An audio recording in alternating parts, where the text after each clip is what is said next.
الحمد لله رب العالمين صلي وسلم على أشرف الأنبياء والمرسلين نبينا وحبيبنا وقرة أعيننا محمد بن عبد الله عليه وآله وأصحابه أفضل الصلاة وأتم التسليم أما بعد فأعوذ بالله من الشيطان الرجيم بسم الله الرحمن الرحيم وما أمروا إلا ليعبدوا الله مخلصين له الدين حنفاء ويقيموا الصلاة ويؤتوا الزكاة وذلك دين القيم صدق الله العظيم. සියලු ප්‍රශංසා සර්ව විශ්ව ලෝකයන් මව පෝෂණය කරන සර්ව බලධාරී අල්ලාහ් සුබ්හානහු වතාලාටම හිමි. මිනිසුන් වන අපි යහමග යමු වෙලා දෙලොවෙහිම ජයග්‍රහණය ලං කරගෙන අති උසස් වූ ස්වර්ගයට හිමිකම් කියන්න ඕන කියන එකම චේතනාවෙන් තමාගේ කාලයේ වේලාව අපගේම ජයග්‍රහණය උදෙසා කැප කළ අපි දිවිහිමියෙන්ම ආදරය කරන හසරත් මුහම්මද් සල්ලල්ලාහු අලයිහි වසල්ලම් තුමාණන් වෙතත් එතුමාණන්ගේ ඥාති මිත්‍රයන් හටත් ඛියාමත් දිනය දක්වා මුහම්මද් නබිතුමාණන්ගේ ජීවන සලස්ම පිළිපදින අනුගමනය කරන සියලුම මුමින් වරුන් මුස්ලිම් වරුන් හට අල්ලාහ් සුබ්හානහු වතාලාගේ සලාත් සලාම් හිමි වේ. අල්ලාහ්ගේ නිවහනේ ආතිකාෆ් නියත් සමග රැඳී හිඳ ඔහුගේ තෘප්තිය ලබා ගැනීමට උත්සාහ දරන මුස්ලිම් සහෝදරවරුනි, අල්ලාහ්ගේ අනසකට කීකරු වෙලා තක්වා නම් භක්තියෙන් යුතුව තමාගේ ජීවිතය හැඩගස්වා ගන්න කියලා ප්‍රථමයෙන් මටත් පසු ඔබලාටත් වසියත් උපදෙස් කර සිටිමු. සමාජයේ ඇති නැති පරතරය යම්තාක් දුරට තුලනය කරන්න, බැලන්ස් කරන්න අල්ලාහ් සුබ්හානහු වතාලා zakat කියන වගකීම අපිට නියම කරලා තිබෙනවා. බුනියල් ඉස්ලාම් අලා ඛම්සින්, ඉස්ලාම් කියන නිවස කුළුණු පහකින් සමන්විතයි. ඒ එකක් තමයි ශහාදති අල්ලා ඉලාහා ඉල්ලල්ලාහ්. මෙතන රජී සිටින සෑම පුද්ගලයෙක්ම ශහාදා කියන්න ඕනේ, සාක්ෂි දෙන්න ඕනේ අල්ලාහ් සුබ්හානහු වතාලා ඒ කියා කියලා. ඒ වගේම මුහම්මද් සල්ලල්ලාහු අලයිහි වසල්ලම් තුමාණන්ව තමාගේ දේව දූතයාණන් අල්ලාහ් සුබ්හානහු වතාලා අපි වෙත යවා තබුවා.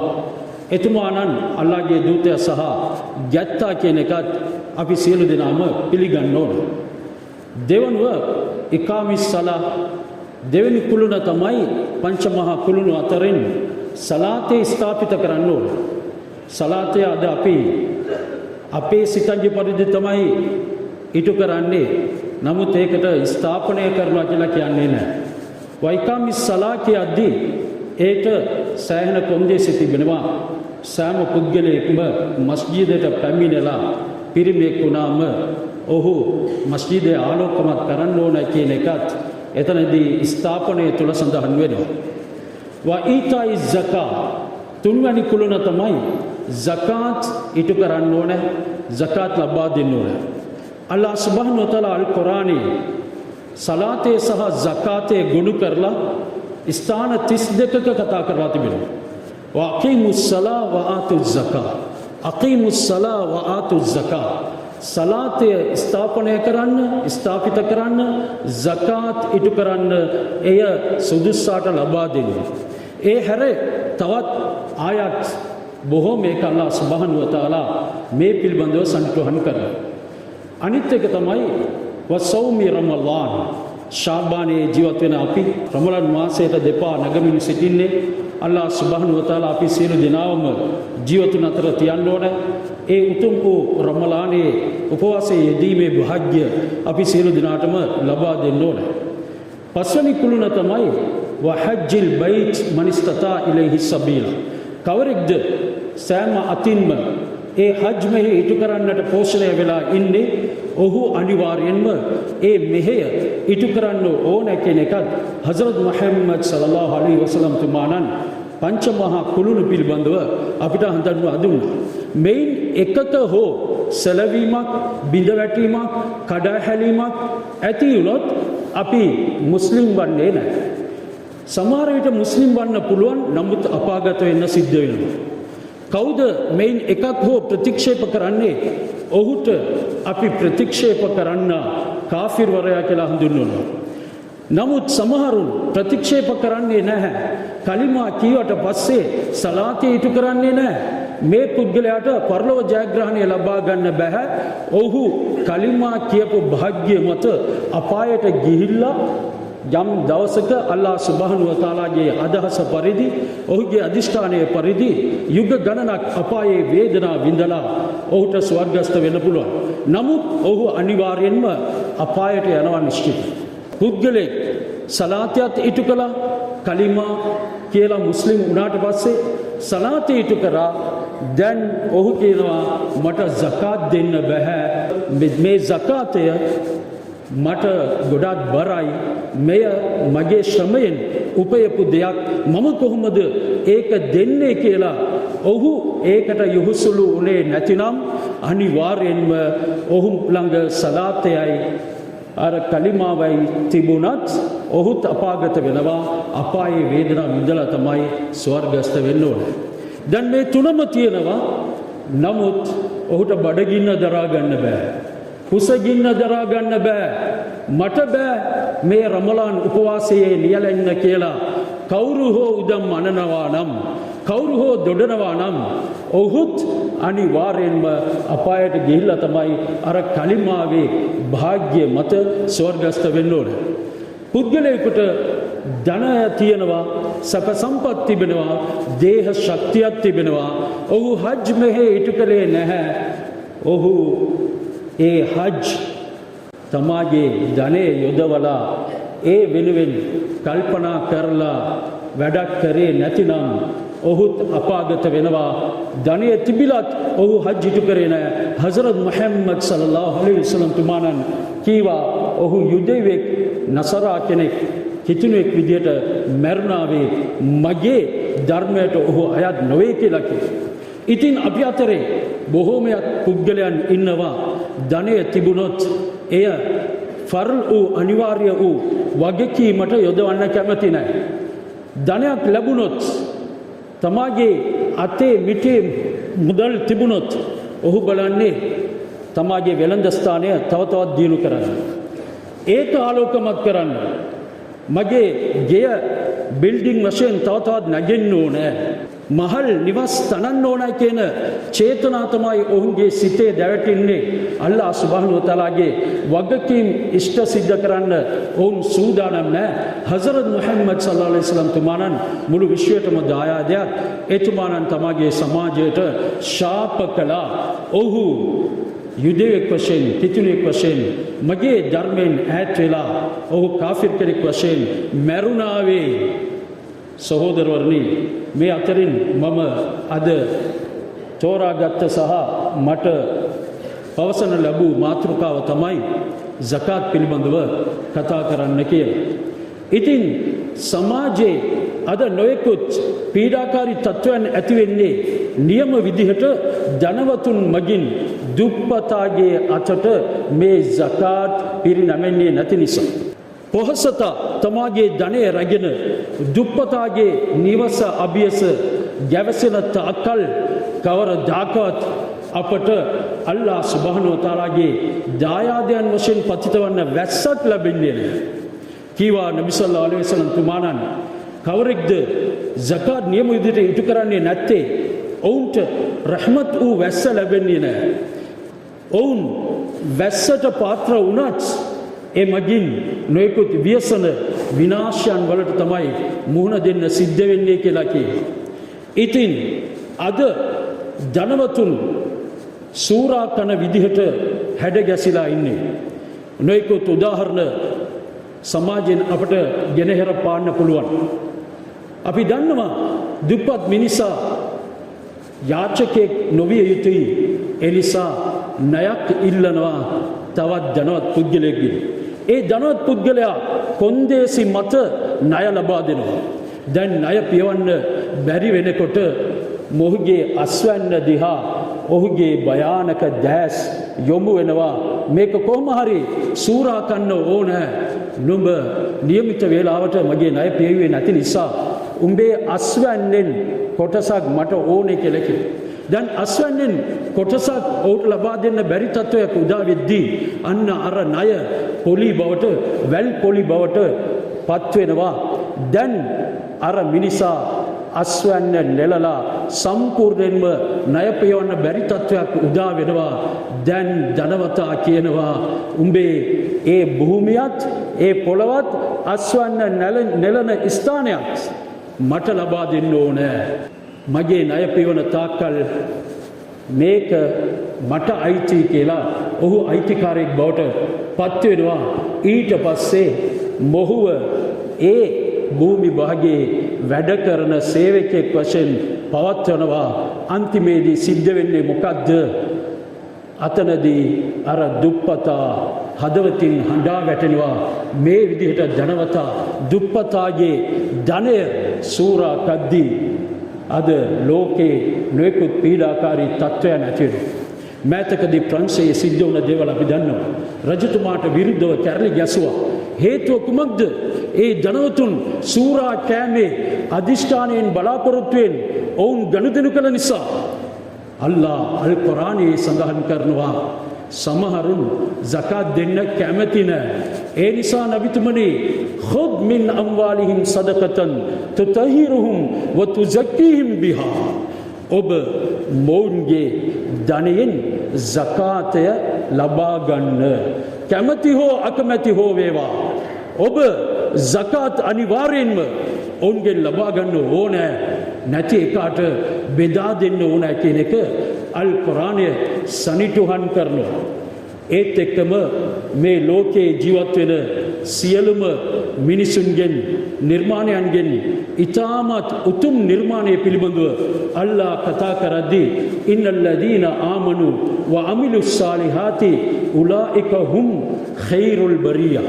කවරෙක්ද ඊමානයෙන් පසු විශ්වාසය දරාගෙන සිල්වත් කාර්යයන් වල නිරත වෙන්නේ නිර්මාණයන් අතරින් මැවීම් අතරින් ඊටමත් විශිෂ්ට ශ්‍රේෂ්ඨ හොඳ නිර්මාණයන් කියලා අල්ලා සඳහන් කරනවා. ඒ නිර්මාණයන් පිළිබඳව කතා කරද්දී ඔවුන් තුල තිබෙන ගුණාංගයන් කුමක්ද? වමා උමිරු ඉල්ලා ලියඅබුදුල්ලාහ්. ඔවුන්ට අල්ලා නියෝග කළේ අල්ලා පමණක් නමදින්න. ඔහුට කිසිවෙක් ආදේශ කරන්න එපා. ඔහු හැර අන් කිසිවෙක් නමදින්න එපා. වමා උමිරු ඉල්ලා ලියඅබුදුල්ලාහ් මුඛ්ලිසීන ලහුද්දීන්. ඔවුන් අල්ලාහව නමදිද්දී ඉඛ්ලාස් කියන පිරිසුදු චේතනාව හදවතේ බෝධි වෙන්න ඕනේ. යුකීමුස් සලා ව යුතුස් සකා. නැවතත් අල්ලා ඒ කුර්ආන් පාඨයේම සඳහන් කරනවා zakat ලබා දෙන්න ඕනේ. දුගී බද්ද නියම විදිහට ඉටු කරන්න ඕනේ. ඒත් එක්කම යුකීමුස් සලා ව යුතුස් සකා. ඔවුන් සලාතයත් ස්ථාපිත කරන්න ඕනේ. මොවුන් තමයි මැවීම් අතරින් ඊටමත් හොඳ පුද්ගලයන්. උලායික හුම් ඛෛරුල් බරියා කියලා සඳහන් කරනවා. අද අපි ඒ ගණේ ඉන්නවාද කියලා පොඩ්ඩක් කල්පනා කරලා බලමු. අපි ගාව ඊමාන් දරුවාටන් පස්සේ සිල්වත් වූ ක්‍රියාවන් කොතෙක් දුරට පෝෂණය වෙලා රෝපණය වෙලා තිබෙනවාද? සිල්වත් ක්‍රියාවන් වලට අපි කොතෙක් දුරට ප්‍රබෝධමත්ව ඉන්නවාද?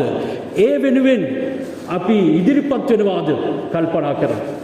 සහෝදරවරුනි, සමහරුන් හිතාගෙන ඉන්නවා මම පස්වෙලේ සලාතේ ඉටු කරලා මගේ zakaතය මමම ගණන් බලලා ඒක ආලිම් වරුන්ගෙන් ගිහිල්ලා අහන්නේ නැතුව ඒ පිළිබඳව කොතෙක් දු මස්අලා තිබෙනවා, නීති රීති තිබෙනවා, ඒවා ගැන නියම විදිහට වටහා ගන්නේ නැතුව තමාගේ සිතංගි පරිදි zakat දීලා මාසයක් පුරා සෞම් උපවාසයේ යෙදিলা හජ් ඉටු කරාම මම සම්පූර්ණයි කියලා හිතනවා. නෑ සහෝදරවරුනි, අල්ලාහ් සුබ්හානහු වතාලා සෑම පැලැන්තියකම යම් කිසි විද්වත් එක්ක තබා තිබෙනවා. අද අපි නඩුවක් කතා කරන්න ලෝය කෙනෙක් නැතුවම බෑ. නීතිඥයෙක් ගාවට යන්න වෙනවා. ඔවුන්ගෙන් උපදෙස් ලබා ගන්න වෙනවා. ඒ වගේම දොස්තර කෙනෙකු ගාව යන්න වෙනවා. අද අපි සියලු දෙනාටම ධර්මය දන්නවා. ඒ හින්දා ආලිම්වරු අපට අවශ්‍ය නැහැ කියලා හිතනවා. මේ නිසා සමාජයේ භයානක බිඳ වැටීමක් සිද්ධ වෙලා තියෙනවා කියන එක අමතක කරන්න එපා. දොස්තර ගාවට ගිහිල්ලා බෙහෙත් වට්ටෝරුව පිළිබඳවත් ඒ බෙහෙත් මෙහෙමයි, මේ බෙහෙත් මෙහෙමයි, ඒක මම ගත්තොත් මට මෙවන් විනාශයක් සිද්ධ වෙයි කියලා කතා කරොත් දොස්තරට තරහ යයිද නැද්ද? ඒ වගේම අද හැම පුද්ගලයෙක්ම විද්වතුන් වෙලා ඉස්ලාම් පිළිබඳව ඔක්කොලාම දන්නවා. ඒවා ආලිම්වරුන්ගෙන් අහන්න සූදානම් නැහැ. මේ හින්දා අන්තිමේදී වෙන්නේ මොකක්ද? නියම දැනුමක් නැතුව ඒවා පරිහරණය කරලා අපාගත වෙන්න සිද්ධ වෙනවා. දඬුවම් විඳින්න සිද්ධ වෙනවා. ඒ නිසා මේ zakat කියන එක ඊටමත් වැදගත් වගකීමක් කියන එක අමතක කරන්න එපා.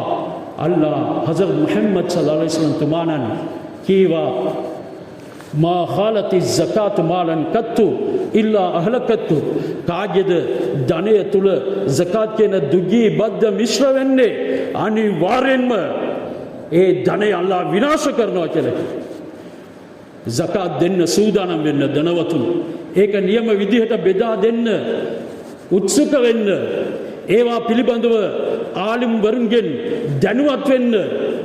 අද ව්‍යාපාරයක් කරන පුද්ගලයා ඔහු කියනවා මම ණයයි. නමුත් ඔහුගේ භාණ්ඩාගාරයේ ඔහුගේ ස්ටෝර් එකේ zakat වලටත් වඩා වැඩියෙන් ඒ බඩු බාහිර ආදී තිබෙනවා. දැන් මොහු හිතනවා මම ණය දෙන්න තියෙද්දි මට මොකටද zakat කියලා. නෑ, උඹත් අනිවාර්යෙන්ම zakat ලබා දිය යුතුයි. නුඹේ ව්‍යාපාරයට අවුරුද්දක් සැපිරීම නිමිත්තෙන් ඒ ව්‍යාපාරයේ සඳහා යදවපු බඩු බාහිර ආදිය අවුරුද්දක් නුඹ ළඟ තිබෙනවා නම් අනිවාර්යෙන්ම ඒ වෙනුවෙන් ගණන් බලලා zakat දෙන්න ඕනේ. අද අපි zakat වලට රත්තරන් වල සමගාමීත්වය ලබා ගන්නවා. රත්තරන් පවුන් 10 මාරක් තිබුණොත් zakat අනිවාර්යයි. ඊට වැඩිය තිබුණොත් ඒ සෑම දෙයකටම ගණන් බලලා මම zakat දිය යුතුයි. ඒත් එක්කම මගේ පවුලේ සමාජිකයන් ගැහැණු ළමයි බිරිඳ ඒවා පාවිච්චි කරනවා නම් ඒවට zakat අවශ්‍ය නැහැ කියලා අපිම ඒකට තීරණය ගෙන හමාරයි. ජයබරණී ඒවා ඒ විදියට තිබුණත් ඒ වල නියම ක්‍රමය හඳුනාගෙන කටයුතු කළොත් තමයි අල්ලාහ් සුබ්හානහු වතාලාගෙන් බේරෙන්න පුළුවන්. හිතාගන්න එපා ධනවතුන් වන අපි ඒකට හිමිකම් කියන පුද්ගලයන් කියලා නැහැ. අල්ලාහ් සුබ්හානහු වතාලා කොටසක්ව දුගී දුප්පත් කරලා නුඹව පරීක්ෂණයට ලක් කරනවා.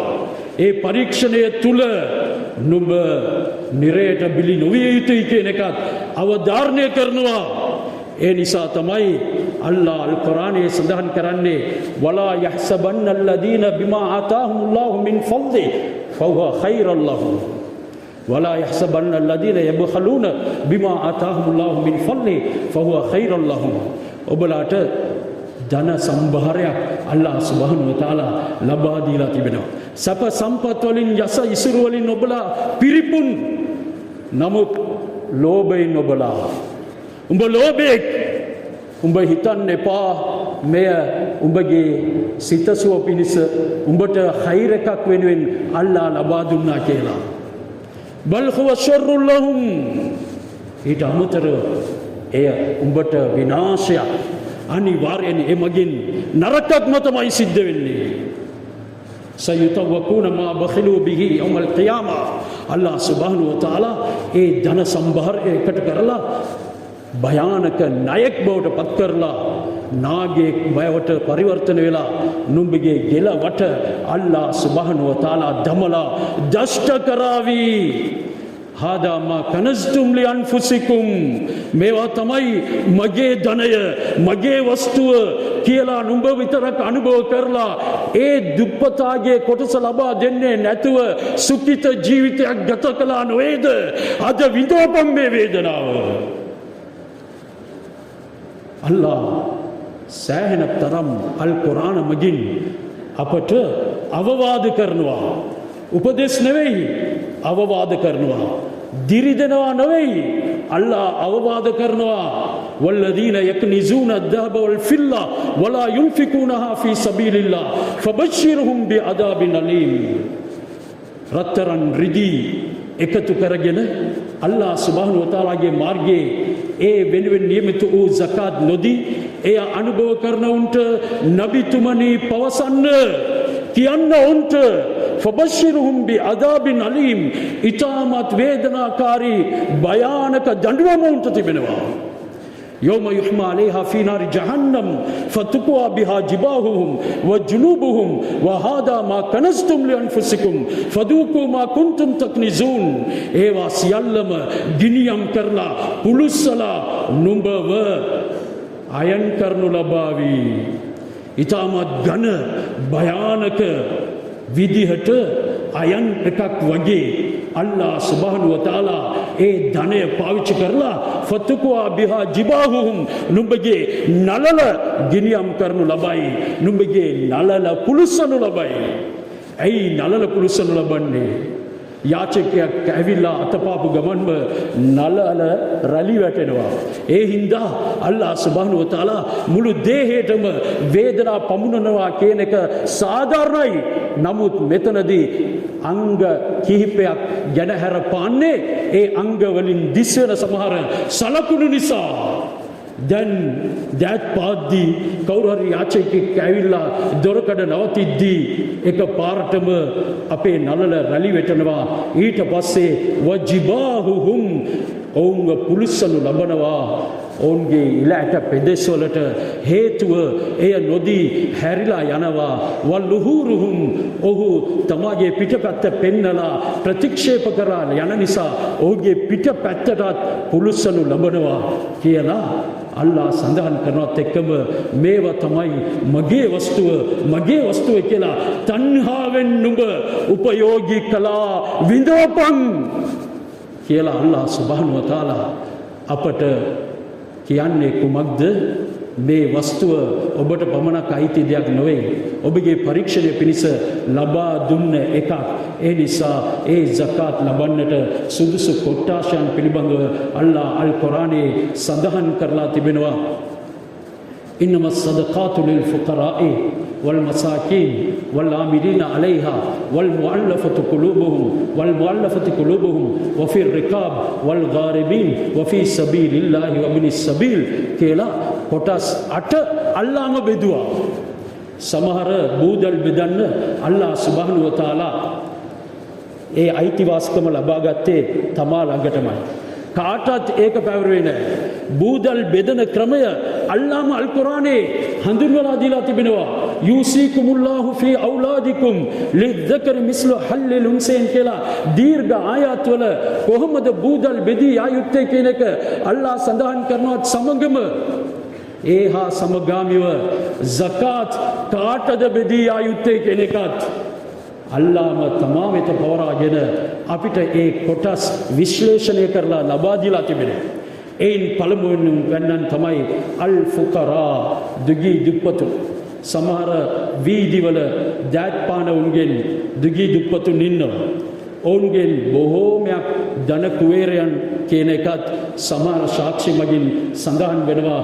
ඔවුන් යාචක වෘත්තියේ නියලිලා කෝටි ගණන් උපයාගෙන ඉන්නවා. ඒක කියන්න මම ආවේ නෑ. ඇත්ත වශයෙන්ම නැතිවරි කට්ටියත් අපි අතරේ ඉන්නවා. අන්නේ ඒ අය ෆුකරා කියන දුප්පතුන්ගේ ගණයට ඈත් වෙනවා. වල් මසාකීන් මිස්කින් කියලා කොට්ටාසියක් ඉන්නවා. ඔවුන්ට දවසකට රුපියල් 5000 වේදමක් තිබෙද්දී හම්බ වෙන්නේ 3500ක් 4000ක් වගේ ගාණක්. දැන් සම්පූර්ණව පියව ගන්න එදිනදා ජීවිතය ගැට ගහ ගන්න ඔවුන්ට ලැබෙන්නේ නැහැ. ඒ ලැබුණත් ඒක මදි. අන්න ඔවුන් ගැන සලකන්න සොයා යන්න. සමහරුන් අපට zakat දෙන්න කියලා ඔයාලගෙන් අය දින්නේ නැහැ. අල්ලාහ් අල් කුර්ආනයේ සඳහන් කරනවා ලා යස්අලූන අන්-නාස ඉල්හාෆා. අපිට කිසිවක් නැහැ, අසරණයි. අපිට zakat දෙන්න කියලා සමහරුන් ඉල්ලන්නේ නැහැ. නමුත් ඔවුන්ගේ ක්‍රියාකලාපයන් ඔවුන් ජීවත් වෙන ක්‍රමය බැලුවොත් අනිවාර්යෙන්ම ඔවුන්ට zakat දිය යුතුමයි. සමහර පිට රටවල වල එන්නේ වාහනවල ඇවිත් තමයි zakat ලබාගෙන යන්නේ. වාහන තිබෙනවා. නමුත් ඔවුන් zakat ලබා ගන්න සුදුසුයි. අද zakat කෝකටද දෙන්න ඕන කියන එකත් අපිට අමතක වෙලා. අපි වාසය කරන නිවසට zakat වාජිබ් නැහැ. අනිවාර්ය නැහැ. නමුත් නිවසක් ලබා ගන්නවා, මිලයට ගන්නවා. ඒ ගන්න අවස්ථාවේදී ඔහුගේ නියත එකක්, චේතනාවක් උපදිනවා. මේ නිවස මගින් මම උපයන්න ඕනේ. මේක යම්කිසි සමාගමකට ලබා දෙන්න ඕනේ. කර්මාන්තයකට ලබා දෙන්න ඕනේ කියලා චේතනාවක් තිබ්බොත් අනිවාර්යෙන් ඒ උපයන මාර්ගයෙන් ඔහු zakat ලබා දෙන්න ඕනේ. ඒත් එක්කම සමහර අය ගෙවල් අරන් දාලා ඒවා විකුණලා උපයනවා. අන්න ඒ වෙලාවේදීම ඔහු මේ ගේ මිලයට ගන්නේ විකුණන්න කියන චේතනාවෙන් ගද්දී අන්න ඒ වෙලාවෙම ඔහුට zakat තියනවා කියන එක අමතක නොකළ යුතුයි. ඒ හැර අපි වාසය කරන නිවසට zakat අවශ්‍ය නැහැ. අපිට වාහනයක් තිබෙනවා, නැත්නම් වාහන දෙකක් තිබෙනවා. ඒ වාහන දෙකම අවශ්‍යතාවයට අපි පාවිච්චි කරනවා. ඒ වෙනුවෙන් zakat අනිවාර්ය වෙන්නේ නැහැ. නමුත් අද සේල් වශයෙන් වෙළඳාම් කරනවා. ඒ අය අනිවාර්යෙන්ම ඔවුන් සතු ධනයට ඒ වාහනවලට zakat ලබා දිය යුතුයි. අපේ දූ දරුවන්, බිරින්දෑවරුන් පාවිච්චි කරනවා රන්, රිදී, භාණ්ඩ. මේ වලට නිසාබ් කියන ප්‍රමාණයක් තිබෙනවා. ඒවා නියම විදිහට ගණන් බලලා අනිවාර්යයෙන්ම zakat ලබා දිය යුතුයි. තවත් කීල් කියන වචනයක සඳහන් වෙනවා. කීල් කියලා කියන්නේ සමහර නීති රීතීන් තියෙනවා. අනිවාර්යෙන්ම ඒ විදිහටම ඉෂ්ට සිද්ධ කළ යුතුයි. ඒකට යම්කිසි සැලවීමක් ඇති වුණත් ඔහු වර්ධකරවෙක් බවට පත් වෙනවා. තවත් සමහර කියමන් තිබෙනවා. ඒ කියමන් තුල කෙනෙක් ගාව රුපියල් ලක්ෂයක් තිබුණොත්, දැන් මගේ ගාව අවුරුද්දක් සපිරෙන්න රුපියල් ලක්ෂයක් තිබුණොත් 2.50 ගානේ ගණන් බලලා රුපියල් 2500ක් මම zakat ලබා දෙන්න ඕනේ. අන්න ඒ තරමට කතා කරලා තිබෙනවා. සමාජයේ තියෙන මේ ඇති නැති පරතරය නැති කරන්න, හොරුන්ව මැඩපවත්වන්න, ගණිකාව නැති නොවෙන්න, පිටරට යන අපේ කාන්තාවන් පැක් නොකරන්න, පාර්සල් කරන්නේ නැතුව ඉන්න. එනිසා දයාබර සහෝදරවනි, මේ ඊටමත් දීර්ඝ මාතෘකාවක් අල්ලාහ් සුබ්හානහු වතාලා මේ පිළිබඳව නියම විදිහට අපි දැනුවත් වෙලා එය අපගේ අවධාරණයට ලබාගෙන ආලිම් වරුන් වෙත ගිහිල්ලා ඒවල තිබෙන නීති රීති නියම විදිහට හදාarලා ඒ zakat කියන මෙහෙය නියම විදිහට අපි උටු කරලා සත්‍ය මුස්ලිම් වරුන් බවට පරිවර්තනය වෙමු. අල්ලාහ් සුබ්හානහු වතාලා ඒ වෙනුවෙන් අපට සෑම මාර්ගයකින්ම උදව් ලබා දෙත්වා. අපි සියලු දෙනාවම ඍජු මාර්ගයේ ගමන් කරත්වා. අපව සහ අපගේ ධනවත් මුස්ලිම් සහෝදරන් සියලු දෙනාම ආරක්ෂා කරත්වා. ඔවුන්ගේ සියලුම සිටිවිලි අල්ලාහ් සුබ්හානහු වතාලාගේ ධර්මයේ වෙත පිවිසෙත්වා. අල්ලාහ් සුබ්හානහු වතාලා අපගේ පව් සමා කරත්වා. ආමීන්. වාඛිරු දාවනා අනිල් හම්දුලිල්ලාහි රබ්බිල් ආලමීන්.